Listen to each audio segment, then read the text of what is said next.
All right, y'all. 22, Judgment Against Sinful Kings. And this was a really good chapter. I mean, there were a lot of good chapters in Jeremiah, but this one's really good. This is what the Lord says. Go down to the palace of the kings of Judah and announce this word there. You are to say, hear the word of the Lord, King of Judah. You who sit on a throne of David, you, your officers, and your people who enter these gates. This is what the Lord says. Administer justice and righteousness. Rescue the victim of robbery from his oppressor. Don't exploit or brutalize the resident alien, the fatherless, or the widow. And one thing that you'll notice throughout the Old Testament is that this is said a lot.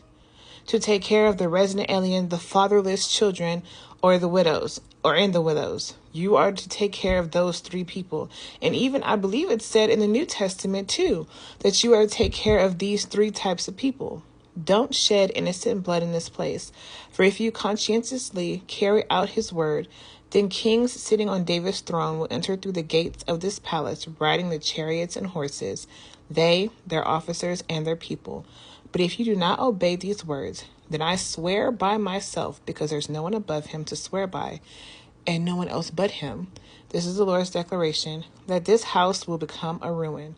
For this is what the Lord says concerning the house of the king of Judah. You are like Gilead to me, or the summit of Lebanon, but I will certainly turn you into a wilderness, uninhabited cities. So these cities were lavish and lush, and he will turn them into the wilderness. It'll be dry, deserted. Ain't nobody gonna be there. No animals, no houses, no nothing. I will set apart destroyers against you, each with his weapons. They will cut down the choicest of your cedars, and cedars were like the very prominent trees. So cedars were a symbol of the riches of the promised land. So they were like the best of the best trees, and throw them into the fire. Many nations will pass by this city and ask one another, why did the Lord do such a thing to this great city? Do y'all know how embarrassing that would be? Yeah, y'all are supposed to be this great city that the Lord just put his hand on that has all of these things, the land of milk and honey, and this is what y'all do with it. They will answer, because they abandoned the covenant of the Lord their God and bowed in worship to other gods and served them. A message concerning Shallum. I couldn't really find anything about him. There's not really much, so we just gonna keep it pushing. Do not weep for the unalived. Do not mourn for him. Weep bitterly for the one who has gone away, for he will never return again and see his native land. For this is what the Lord says concerning Shallum, son of Josiah, king of Judah, who became a king in place of his father Josiah, and who has left this place. He will never return here again, but he will die in the place where they deported him, never seeing this land again. And that is a disgrace. To not only be deported to a foreign land where you are held captive, that is where you will perish. You will never see your home again. Message concerning Jehoiakim. So he's talked about in 2 Kings 24 verses 1 through 7. Woe for the one who builds his palace through unrighteousness. He did evil in the sight of the Lord. His upstairs rooms through injustice, who makes his neighbors serve without pay and will not give him his wages, who says, I will build myself a massive palace with spacious upstairs rooms. He will cut windows in it, and that says, or my windows in it, and it will be paneled with cedar and painted bright red. Are you a king because you excel in cedar? So he probably has a lot and knows more of what to do with it than other people. Didn't your father eat and drink and administer justice and righteousness? And did. Then it went well with him. He took up the case of the poor and needy. Then it went well. Is this not what it means to know me? This is the Lord's declaration. But you have eyes and a heart for nothing except your own dishonest profit, shedding innocent blood and committing extortion and oppression. Therefore, this is what the Lord says concerning Jehoiakim, son of Josiah, king of Judah. They will not mourn for him, saying, woe, my brother, or woe, my sister. They will not mourn for him, saying, woe, Lord, woe, majesty, because he will not be in this high position when he's unalived.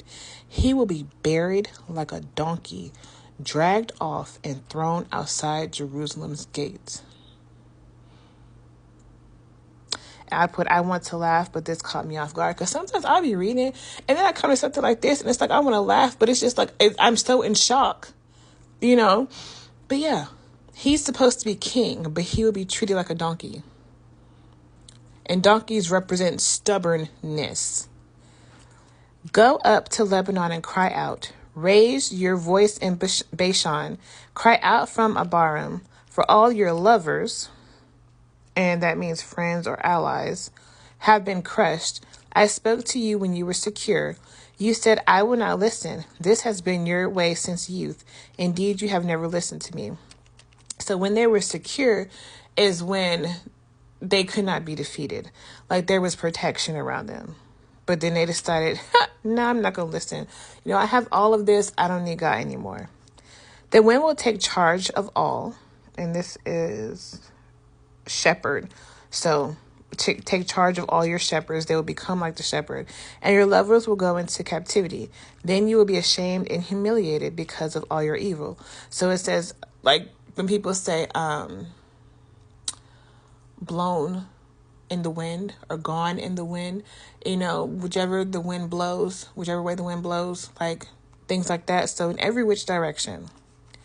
You residents of Lebanon, nestled among the cedars, how you will groan, pitied, when pains come on you, agony like a woman in labor. A message concerning Coniah. So his name is Jehoiakim, and we can find out about him in 2 Kings 24:6 and 2 Kings 25:7-30. He reigned for 3 months before he was taken captive.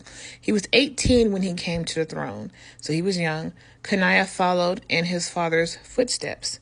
His original name may have been Jeconiah or Coniah, so he had a bunch of different names. But I want to focus on the fact that he only reigned for 3 months and then was taken into captivity, and he became king at 18. I think a lot of these kings became kings young, and that's why they were like doing evil in the sight of the Lord, because they're young, they're dumb, you know, they don't know any better.